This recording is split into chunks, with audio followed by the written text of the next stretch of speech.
Okay, the topic is calculate current through resistance R3. Suppose R3 मधलं आपल्याला current draw करायचं आहे. Circuit काय आहे? Okay, this is your voltage source. This one is a series resistor. Again, next parallel resistor. And this one is third resistor. Okay, हे आहे तुमचं circuit. हा आहेत R3, हा आहेत R2, हा आहेत R1. It's R1 is 50 ohm, R2 100 ohm, R3 100 ohm. Okay, voltage source आहे तुमचा 10 व्होल्टचा. आपल्याला काय करायचं आहे, या आरथीमधनं किती करंट फ्लो होतो हे ड्रॉ करायचं आहे. मग आपल्याला सगळ्यात पहिले काय माहिती आहे, ॲज पर दी किर्चॉफ्स करंट लॉ और what is the current equation for the node. सगळ्यांना माहिती आहे व्होल्टेज सोर्स काय असतो, हा रिस्पॉन्सिबल असतो करंटला फ्लो करण्यासाठी. म्हणजे ह्या व्होल्टेज सोर्समुळे काय होणार आहे, करंट फ्लो व्हायला सुरुवात होणार आहे, that is maximum or total current. Okay, हा करंट तुमचा ह्या रजिस्टरमधनं जाणार, बट ह्या नोडला आल्यानंतर काय होणार आहे, डिवाइड होणार आहे. म्हणजे काही करंट तुमचा R3 जाईल, काही करंट R2 मध्ये जाईल. So consider this current is R1 म्हणून, R1 आहे म्हणून इथे काय येईल I1. हा R2 आहे म्हणून इकडे जाणारा करंट काय असेल I2. हा R3 असेल तर इथे काय असेल, हा I3. ओके, आपल्याला काय कॅल्क्युलेट करायचं आहे, करंट थ्रू रजिस्टर R3 म्हणजे I3 कॅल्क्युलेट करायचं आहे आपल्याला. Okay, so let's see here. या डायग्राममध्ये तुम्हाला काय दिसतंय, हे दोन रजिस्टर्स कसे आहेत, पॅरलल कॉम्बिनेशन्समध्ये. या दोघांचं पॅरलल कॉम्बिनेशन सिम्प्लिफाय करून घेऊया. पॅरलल कॉम्बिनेशन हे थोडंसं डॉटेड लाईनने दाखवलं आपण. R2 parallel with the R3. मग R2 पॅरलल R3 आहे, तर आपल्याला फॉर्म्युला काय माहिती आहे R2 आणि R3चा पॅरलल असतानाचा, R2 into R3 divided by R2 plus R3. हा फॉर्म्युला राहील, बरोबर ना. दिस मल्टिप्लिकेशन डिवायडेड बाय ॲडिशन. मग सांगा 100 इंटू 100 डिवायडेड बाय 100 प्लस 100 किती येतं सांगा. 100 इंटू 100 इट्स 10000 डिवायडेड बाय 200 किती येणार, 5. नाही 5 नाही येणार, इट्स 50 ना. 50 ओहम, 50 यायला पाहिजे, बरोबर आहे. 50 आलं. आता हे 50 आल्यानंतरचं सर्किट कसं येईल बरं, हे दोघं सिम्प्लिफाय होऊन गेले किंवा ॲड होऊन गेले. म्हणजे समजा तुमचा हा जर असेल voltage source, okay, voltage source जर हा असेल तर व्होल्टेज सोर्सच्या सिरीजमध्ये कोण होता, हा 50 ओहम R1. आणि इथे तुमचे हे open circuit as it is, आणि इथे हा तुमचा इक्विव्हॅलंट आला, बरोबर आहे. हा तुम्ही इतक्या ड्रॉ केला, किती आला तो आला आहे 50 ओहम, बरोबर आहे. 50 ओहम हा किती होता, 10 व्होल्ट. ओके, कळालं का सगळ्यांना काय केलं आपण. एक फक्त सर्किट सिम्प्लिफाय करण्यासाठी दोघं जर पॅरलल होते तर पॅरललसाठीचं आपण काय काढून घेतलं, इक्विव्हॅलंट ड्रॉ केला. पॅरललसाठीचं इक्विव्हॅलंट ड्रॉ केल्यानंतर तुम्हाला काय मिळालं, 100 parallel with the 100 is equals to किती झालं, 50 ओहम. ओके, नाऊ आता हा 50 आणि हा 50 हे कसे आहेत बरं, हे डॉट सोडून द्या, हे कन्सिडर करू नका. दोघं पॅरलल आहेत का सिरीज आहे, कसे असतील हे दोघं.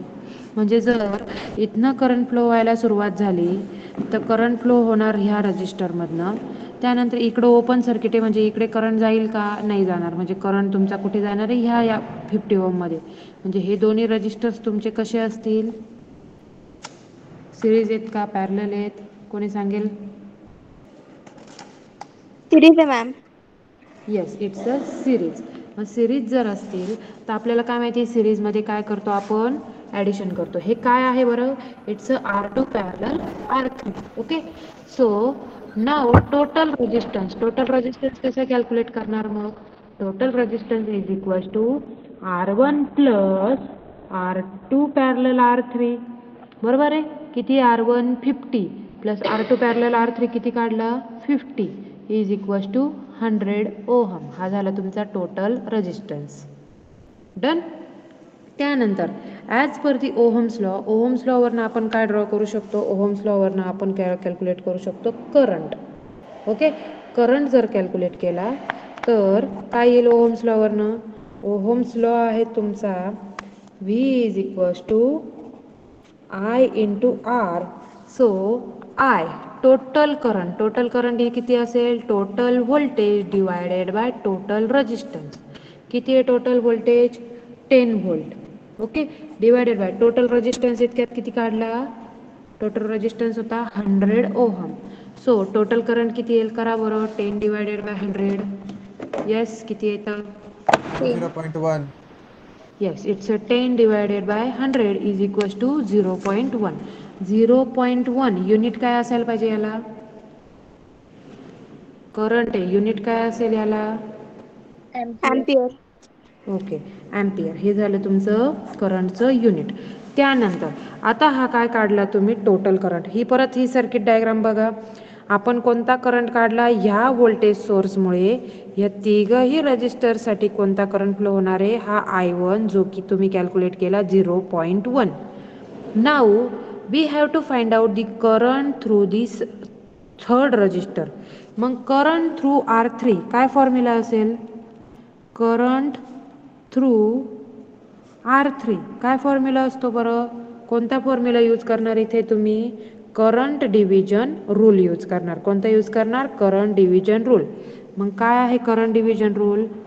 From current division rule,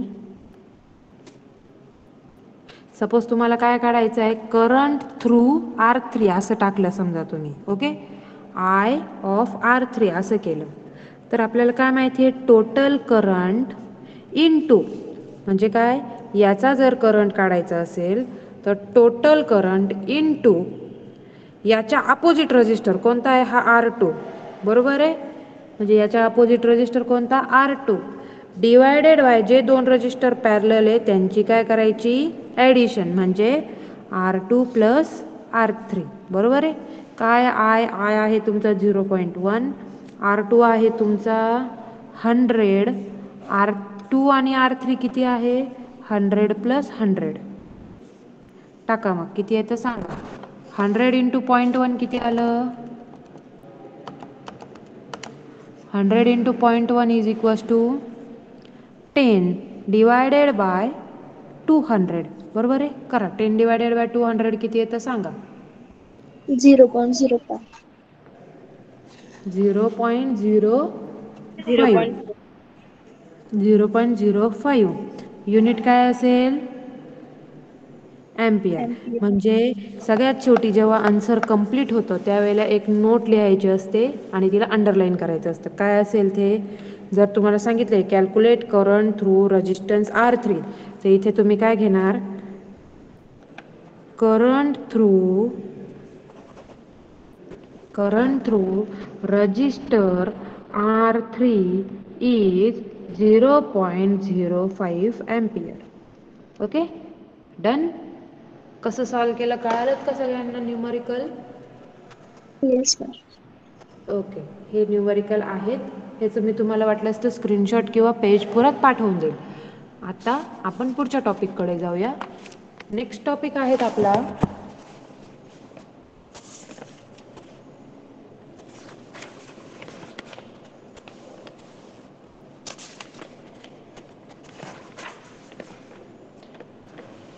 types of sources. Okay, types of sources सगळ्यांना माहिती आहे. सोर्सेस म्हणजे काय? जिथून तुमची एनर्जी प्रोव्हाइड होईल. ओके, मग एनर्जी कोणाकडनं प्रोव्हाइड होते? एक असतो व्होल्टेज सोर्स, जो की व्होल्टेज आणि करंट दोन्ही प्रोव्हाइड करतो, किंवा दुसरा कोणता येईल? करंट सोर्स येईल. ओके सर, सगळ्यात पहिले जर व्होल्टेज सोर्स जर बघितला तर व्होल्टेज सोर्स आपण आत्तापर्यंत कशाने डिनोट करत होता? 1, 2. हा तुमचा व्होल्टेज सोर्स होता. बरोबर आहे. आता या व्होल्टेज सोर्समध्ये पॉझिटिव्ह आणि निगेटिव्ह टर्मिनल कुठे आहेत बरं? कोणी सांगेल का? पॉझिटिव्ह आणि निगेटिव्ह टर्मिनल कोणाला मेन्शन करायचं? हा झाला तुमचा व्होल्टेज सोर्स. तर याच्यामध्ये पॉझिटिव्ह आणि निगेटिव्ह टर्मिनल कुठे मेन्शन करायचं, कोणी सांगेल का? मॅम जो मोठा आहे त्याला पॉझिटिव्ह आणि छोट्याला निगेटिव्ह. बरोबर. ओके, आता हाच जो व्होल्टेज सोर्स आहे याला तुम्ही एक सिंगल सर्कल, त्यामध्ये प्लस वरती मायनस खाली असं करू शकतात. म्हणजे हाच व्होल्टेज सोर्स तुमचा असा पण दिसू शकतो.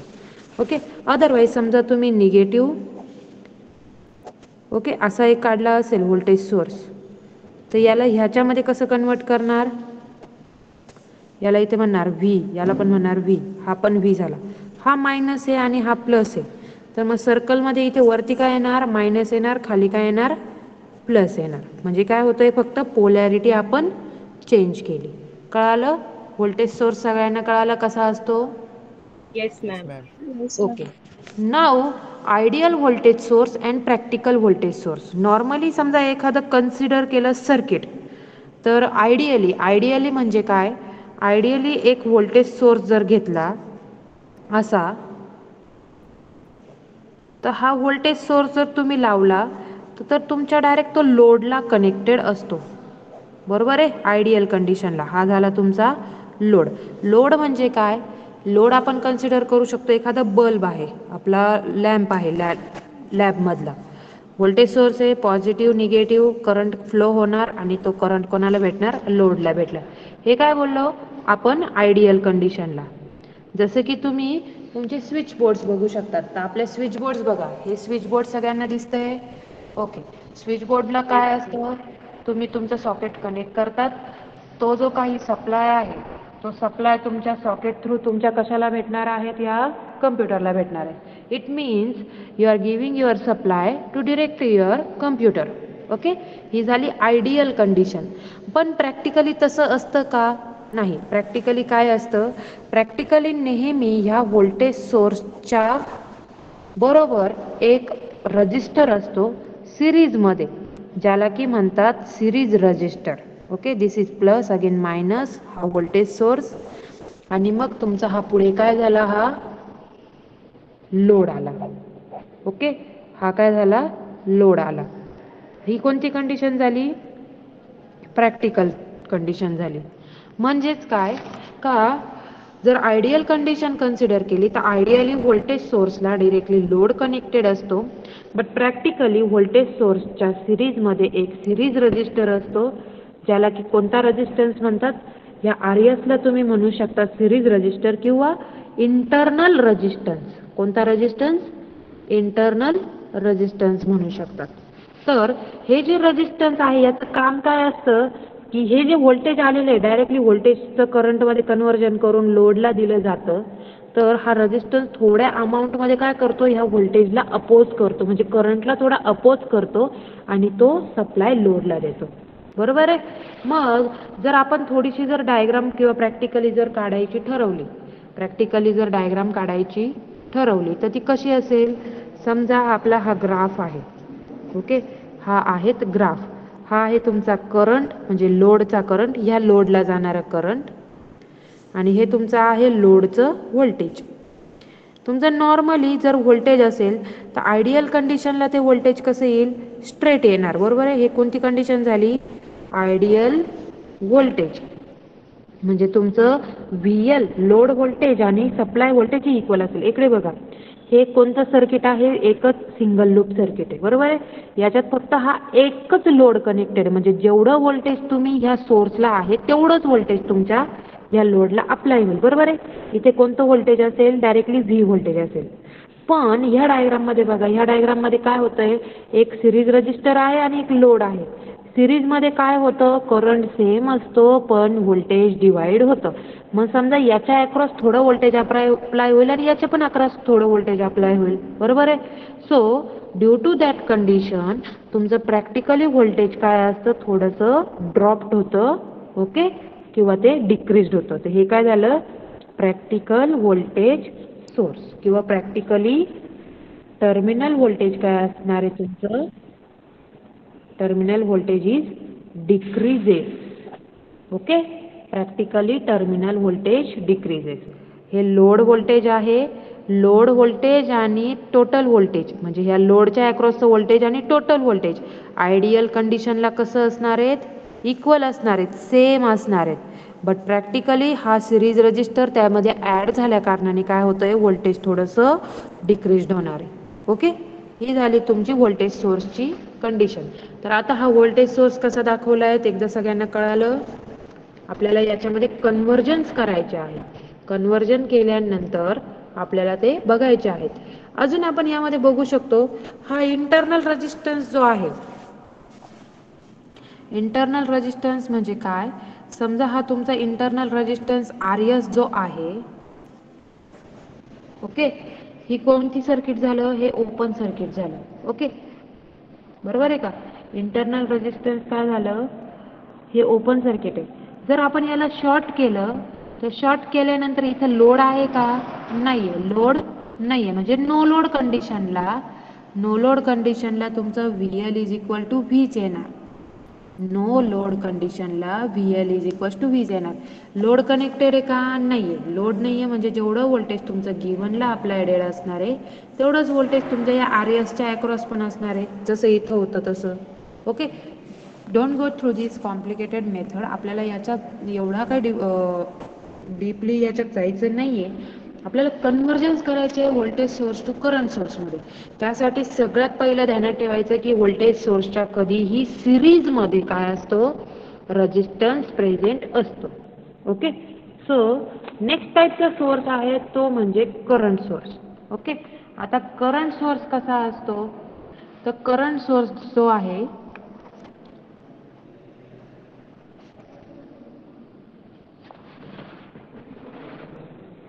करंट सोर्स जो आहे तो ॲरोने इंडिकेट केला जातो. ओके, हा ॲरो आहे, हा आहे तुमचा, याचे हे दोन टर्मिनल्स, हा आय.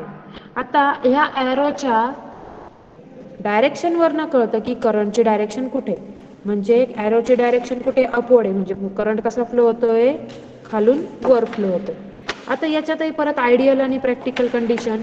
आयडियल म्हणजे काय, आयडियली समजा एखादं सर्किट कन्सिडर केलं तर एखादा करंट सोर्स आहे आणि त्याच्या पॅरलली किंवा त्याच्यामध्ये त्याच्या पुढे एक लोड कनेक्टेड केलेला आहे. ओके, ही झाली आयडियल कंडिशन. बट प्रॅक्टिकली तसं नसतं. प्रॅक्टिकली काय असतं, एक पॅरलल रेजिस्टन्स या करंट सोर्सच्या पॅरललमध्ये काय होतो, एक रेजिस्टन्स अपिअर होतो. समजा हा करंट सोर्स आहे I, तर हा पॅरलल रेजिस्टन्स म्हणजे शंट रेजिस्टन्स, ज्याला आपण म्हणू शकतो RSH, आणि हा झाला तुमचा काय, लोड. ओके, म्हणजे इथे काय होतं, ह्या सर्किटमध्ये तुम्ही व्होल्टेज डिव्हिजन रूल अप्लाय करणार, बरोबर का. सिरीज असल्यानंतर व्होल्टेज डिव्हिजन फॉर्म्युला अप्लाय करतो आपण, आणि पॅरलल असल्यानंतर आपण काय करतो, करंट डिव्हिजन रूल अप्लाय करतो. समजा मला लोडच्या अक्रॉसचं व्होल्टेज काढायचे किंवा या रजिस्टरच्या अक्रॉसचं व्होल्टेज काढायचं, तर मी कोणता फॉर्म्युला यूज करणार, व्होल्टेज डिव्हिजन रूल अप्लाय करणार. समजा मला इथे RSHच्या मधलं करंट काढायचं किंवा लोडचा करंट काढायचं, तर मी इथे कोणता रूल अप्लाय करणार, इथे मी करंट डिव्हिजन रूल अप्लाय करणार. प्रॅक्टिकली कन्सेप्ट काय आहे, व्होल्टेज सोर्सच्या सिरीजमध्ये रजिस्टर अपिअर होतो लोडच्या आधी, तसंच करंट सोर्सच्या पॅरलली काय असतो, इंटरनल रेजिस्टन्स अपिअर होतो. सिमिलरली याच्यातही पुन्हा जर आपण प्रॅक्टिकल आणि आयडियल कंडिशन जर ड्रॉ केली, तर हा झाला तुमचा VL, हा झाला तुमचा IL, आणि इथे आपण करंट ड्रॉ केला समजा. तर आयडियल कंडिशनला करंट काय असतो आपल्याला माहिती आहे, करंट सोर्स दिला, करंट सोर्सने डायरेक्टली जर आपण लोड कनेक्ट केला तर करंट फ्लो होणार आहे. बट प्रॅक्टिकली काय होतं, प्रॅक्टिकली त्यांच्या अक्रॉस काय किंवा त्याच्या पॅरलली कोण येतंय, एक रजिस्टर अपिअर होतोय, शंट रजिस्टर. सो प्रॅक्टिकल कंडिशनला again that practical current is decreases. Okay, so here IL is equals to I, आणि इथे तुम्ही म्हणू शकतात practically current decreases.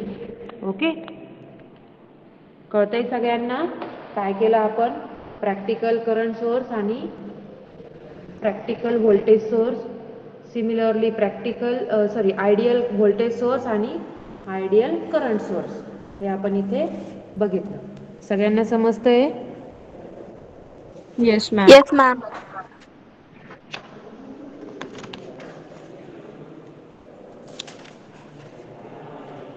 Okay, so now actual topic is what? To convert the source from one source to another source. कोणते दोन source आहे? एक आहेत करंट सोर्स आणि दुसरा आहे व्होल्टेज सोर्स. मग voltage source to current source transformation करायचं आणि current source to voltage source काय करायचं? ट्रान्सफॉर्मेशन करायचं. यावरती आपल्याला न्यूमरिकल्स बघायचे आहेत. सो सगळ्यात पहिला आपण घेऊया voltage source to current source transformation. आपल्याला काय माहिती आहे? First voltage to current, voltage source to current source transformation. एक सिम्पली घेऊया. हा आहे current, suppose voltage source. Voltage सोर्सच्या नेहमी काय असतो? सिरीजमध्ये रजिस्टर. ओके, हा व्होल्टेज सोर्स आहे आणि हा झाला RS.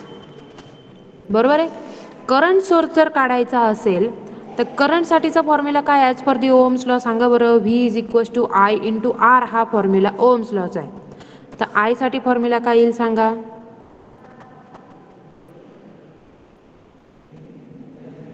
I is equals to what? काय येईल? I इज इक्वल्स टू, यावरनं सांगा. V is equal to IR. तर I म्हणजे किती येईल? I is equal to VR. Yes, I is equals to V upon R. Given V आहेत का आपल्याकडं? यस आहे. R कोणता आहे इथे? मग इथे R आहे RS. बरोबर आहे.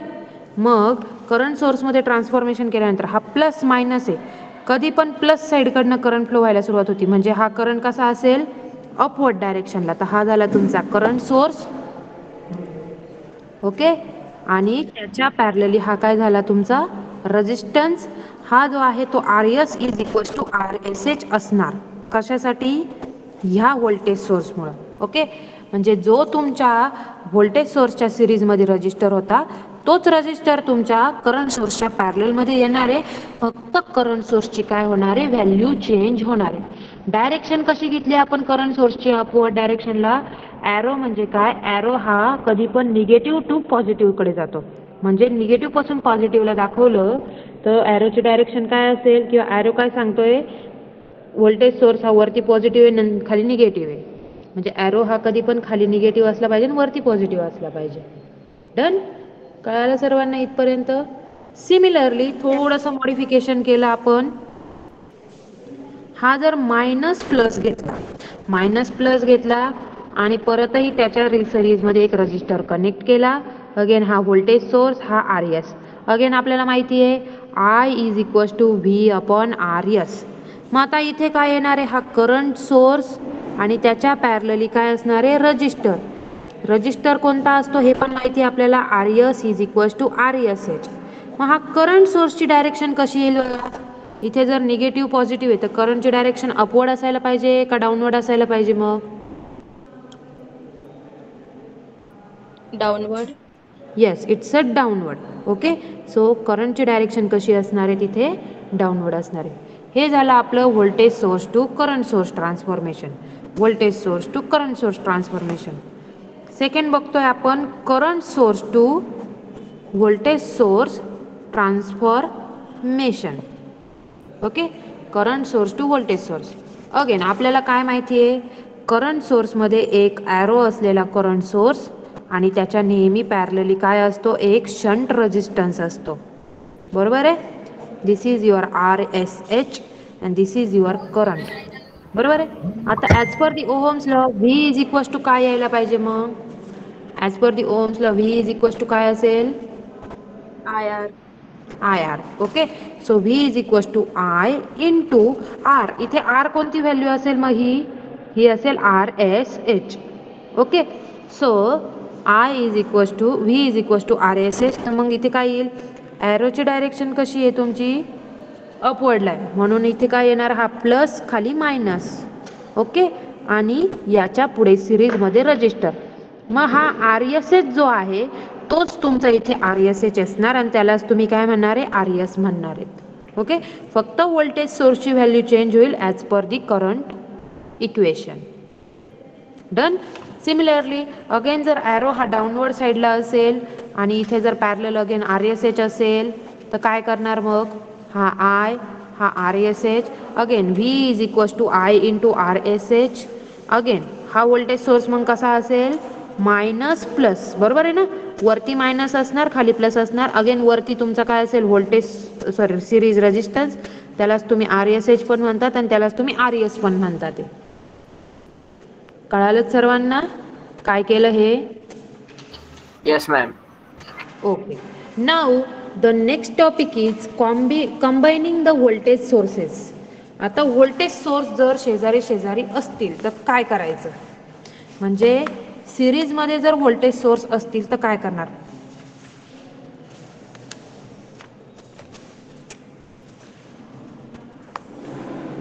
सगळ्यांनी केअरफुली लक्ष द्या. इथे हा आहे तुमचा प्लस मायनस, ओके.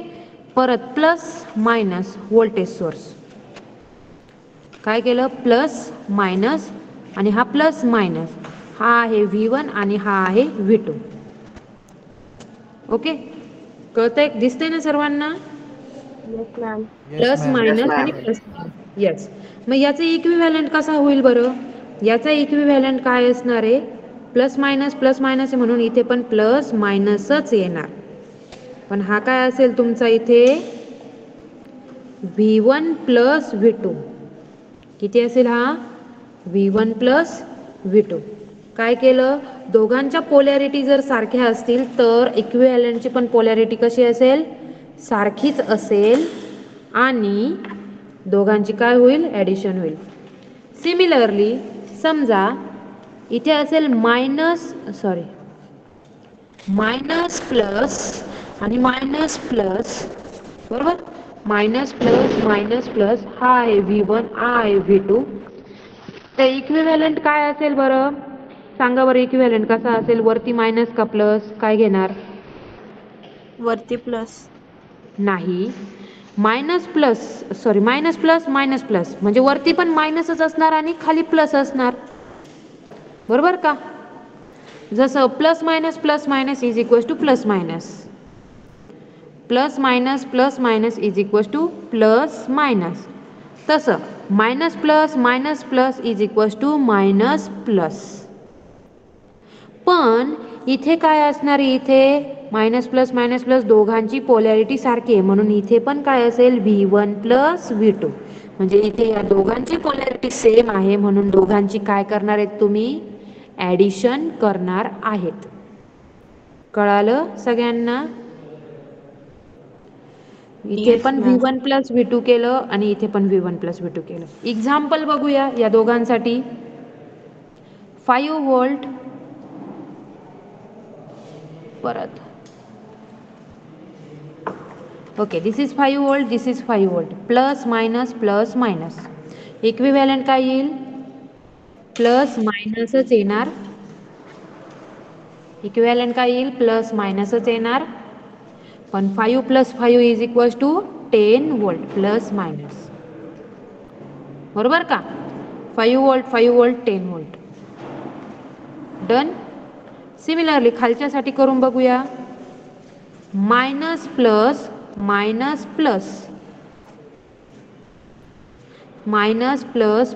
प्लस, हा पण 5 व्होल्ट आहे आणि हा पण 5 व्होल्ट आहे.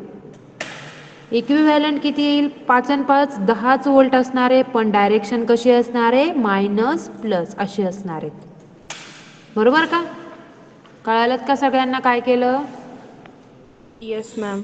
0 व्होल्ट नाही येणार का मॅम. नाही, 0 नाही येणार. दोघांची पोलॅरिटी सारखी आहे ना. 0 व्होल्ट कधी येईल ती पुढची कंडिशन आहे, ती पण सांगते. हे बघा, करंट हा नेहमी कसा फ्लो होतो, इकडे लक्ष द्या. पॉझिटिव्ह आणि निगेटिव्ह हे बॅटरीचे टर्मिनल आहे तुमचे. ओके, करंट हा नेहमी positive to the negative terminal असा फ्लो होतो. पॉझिटिव्ह पासून निगेटिव्ह कडनं फ्लो होतो. मग आता मला इथे सांगा, पॉझिटिव्ह कडनं निगेटिव्ह कडे करंट गेला, परत हा निगेटिव्ह कडनं परत पॉझिटिव्ह कडे करंट जाईल, म्हणजे येथे करंटची डायरेक्शन अपवर्ड आहे, इथे पण अपवर्डच राहील ना. इकडे खाली बघा, पॉझिटिव्ह टू निगेटिव्ह जातोय ना करंट, म्हणजे इथे पण करंटची डायरेक्शन अशी आहे आणि इथे पण अशी आहे, म्हणजे दोघांची पोलॅरिटी पण काय आहेत, सारखी आहे, बरोबर का. Yes ma'am. ओके, आता थोडं पुढचं बघा. आता पुढचं सर्किट जर पाहिलं तर पुढच्या सर्किटमध्ये थोडंसं वेगळं आहे. प्लस मायनस मायनस प्लस, काय केलं? प्लस मायनस मायनस प्लस, म्हणजे हा प्लस आहे हा मायनस आहे, हा मायनस आहे हा प्लस आहे, हा आहे V1 आणि हा आहे V2. समजा असं कन्सिडर केलं V1 हा ग्रेटर आहे V2 पेक्षा, म्हणजे हा असेल 10 व्होल्ट आणि हा असेल 5 व्होल्ट. एक्झाम्पल वाईजच बघू आपण. हा आहे 10 व्होल्ट आणि हा आहे 5 व्होल्ट. तर कोण ग्रेटर आहे? 10 ग्रेटर आहे का 5 ग्रेटर आहे? 10 ग्रेटर आहे. मग 10 ची डायरेक्शन कशी आहे? प्लस मायनस आहे, म्हणून इक्विव्हॅलेंटची डायरेक्शन पण कशी असणार आहेत? प्लस मायनस अशीच घेणार आहेत. ओके, प्लस मायनसच घेणार आहेत. पण इथे करताना काय करायचं? V1 मायनस V2 करायचं. काय करायचं? V1 मायनस V2, म्हणजे 10 मायनस 5 किती झालं? हा 5 व्होल्ट झाला. कसा का केला इक्विव्हॅलेंट कळालं का? इक्विव्हॅलेंट कसा केला कळालं? काय केलं? प्लस मायनस मायनस प्लस होतं, दोघांमध्ये कोण ग्रेटर आहे ते बघायचं. कोण ग्रेटर आहे? 10 ग्रेटर आहे. 10 ग्रेटर आहे म्हणून काय केलं? V1 मायनस V2 केलं आणि त्याच्याच नुसार त्याची डायरेक्शन ठेवली. समजा आपण हेच सर्किट परत बघितलं किंवा थोडं मॉडिफाय केलं, मायनस प्लस केलं आणि प्लस मायनस केलं, मायनस प्लस केलं आणि प्लस मायनस केलं. हा आहे V1, हा आहे V2. इथे समजा तुमचा V2 ग्रेटर आहे V1 पेक्षा. V2 ग्रेटर आहे म्हणजे किती? कोण व्हॅल्यू टाकूया इथे? 10 V2 ला आणि 5 V1 ला. तर जो ग्रेटर आहे त्याचंच साइन इक्विव्हॅलेंटला ठेवायचं. कोण आहे ग्रेटर? V2 ग्रेटर आहे. V2चं डायरेक्शन कशी आहे? प्लस मायनस, बरोबर का? अशी डायरेक्शन्स आहे त्याची, आणि ॲज इट इज तो असा येणार. आणि जो ग्रेटर आहे त्याच्यातनं दुसरा काय करायचं? मायनस करायचं, म्हणजे हा V2 मायनस V1 होणार. अगेन इथं पण हा काय येईल? 5 व्होल्ट येईल. कळतंय का? नसेल कळत तर परत बोला. समजतंय मॅम? समजतंय. बरोबर. ओके, एकदा मी थोडंसं वेगळं सांगते परत. समजा इथे घेतलं पहिली कंडिशन आपली plus minus minus plus. Okay, हा घेतला 5 व्होल्ट आणि हा घेतला 10 व्होल्ट. कोण ग्रेटर आहे बरं इथे? कोण ग्रेटर आहे? सेकंड ग्रेटर आहे. 10 ग्रेटर आहे म्हणून डायरेक्शन कशी येईल इक्विव्हॅलेंटची? सेकंड सारखी येणार. कशासारखी येणार? सेकंड सारखी येणार. आणि काय करणार मग? 10 मायनस 5 करणार आणि हा इक्विव्हॅलेंट किती आला मग तुमचा? 5 व्होल्ट आला. काय केलं कळालं का? जो ग्रेटर आहे त्याचं साइन घ्यायचं आणि जो ग्रेटर आहे त्याच्यातनं लेस काय करायचं? मायनस करायचा. कळालं? Yes ma'am. ओके, त्यानंतर हे झालं तुमचं व्होल्टेज सोर्ससाठीचं. आता बघूया करंट सोर्ससाठी. इथं सिरीजमध्ये व्होल्टेज सोर्स होते. आता करंट सोर्स कसे असतात? नेहमी पॅरलल असतात. तर कन्सिडर करा, समजा हा आहे तुमचा अपवर्ड डायरेक्शनला दोन्ही पण. ओके, हा आहे I1, हा आहे I2. पॅरललमध्ये जर असतील तरच ॲडिशन करायची. कोणाची? करंट सोर्सची. हे कोण आहेत? Current source. आधीचे कोण होते? Voltage source. व्होल्टेज सोर्स जर सिरीज असतील तरच ॲडिशन सबस्ट्रॅक्शन करायचं. करंट सोर्स जर पॅरलल असतील तरच ॲडिशन आणि सबस्ट्रॅक्शन करायचं. आता इथे इक्विव्हॅलेंट कसं येईल? अपवर्ड अपवर्ड, म्हणजे इक्विव्हॅलेंटची काय असेल? अपवर्ड असेल. बरोबर आहे? अपवर्ड असल्यानंतर यांचा काय होईल? I1 plus I2. सिमिलरली दोघंही जर काय असतील? डाऊनवर्ड असतील तर काय करणार? दोघंही डाऊनवर्ड असतील म्हणजे हा I1 आणि I2 दोघंही कसे आहेत? डाऊनवर्ड आहेत. तर इक्विव्हॅलेंटची कशी येणार? डाऊनवर्ड येणार. डाऊनवर्ड येईल पण दोघांची पण काय होईल? ॲडिशन होईल. बरोबर आहे ना? दोघांची पण काय करणार? ॲडिशन करणार. फॉर एक्झाम्पल हा 2 एम्पियर होता आणि हा 2 एम्पियर आहे, तर दोघांची काय झाली ॲडिशन झाली आणि हा किती झाला 4 एम्पियर झाला. बरोबर आहे. इथे हा 5 एम्पियर आहे आणि हा पण 5 एम्पियर आहे. दोघांची काय होईल ॲडिशन होईल, पण डायरेक्शन कुठे असतील डाऊनवर्ड असणार. बरोबर आहे. हा किती झाला मग 10 एम्पियर झाला. ओके. सिमिलरली आता परत एक अपवर्ड आणि दुसरा डाऊनवर्ड घेतला. ओके. I1 अपवर्ड आहे, I2 डाऊनवर्ड आहे. पैकी जो मोठा असेल, समजा I1 ग्रेटर असेल I2 पेक्षा, I1 जर ग्रेटर असेल तर I1 ची डायरेक्शन घ्यायची इक्विव्हॅलेंटला आणि इक्विव्हॅलेंट काय करणार I1 मायनस I2 करणार. कळालं. समजा अपवर्ड हा असेल 10, डाऊनवर्ड हा असेल 2, तर कोण ग्रेटर आहे 10 ग्रेटर आहे 2 पेक्षा, म्हणून 10चं साईन घ्यायचं. 10चं साईन काय आहे अपवर्ड, इक्विव्हॅलेंट काढल्यानंतर, आणि 10 मायनस 2 इज इक्वल टू किती आलं 8 एम्पियर. कळालं सगळ्यांना. सिमिलरली थोडं उलट केलं, डाऊनवर्ड एक घेतला, परत अपवर्ड एक घेतला. अगेन पहिला घेतला 8, सेकंड घेतला 2. कोण ग्रेटर आहे I1 ग्रेटर आहे I2 पेक्षा, पण I1 ची डायरेक्शन कशी आहे डाऊनवर्ड आहे, म्हणून डाऊनवर्ड डायरेक्शनलाच व्होल्टेज सोर्स येईल. आणि 8 मायनस 2 केलं, उत्तर काय आलं तुमचं answer 8 minus 2 is equal to 6 ampere. Okay done. इथे करंट सोर्सचं ॲडिशन सबस्ट्रॅक्शन होप्सो सगळ्यांना कळालं असेल. आणि आधी आपण बघितलं व्होल्टेज सोर्सचं ॲडिशन अँड सबस्ट्रॅक्शन. हे सर्व आपल्याला सोर्स ट्रान्सफॉर्मेशनच्या सर्किटमध्ये लागणार आहे. सोर्स ट्रान्सफॉर्मेशन करताना आपल्याला हे रिक्वायर्ड आहेत. ओके. So shall we take the numerical or in the next lecture.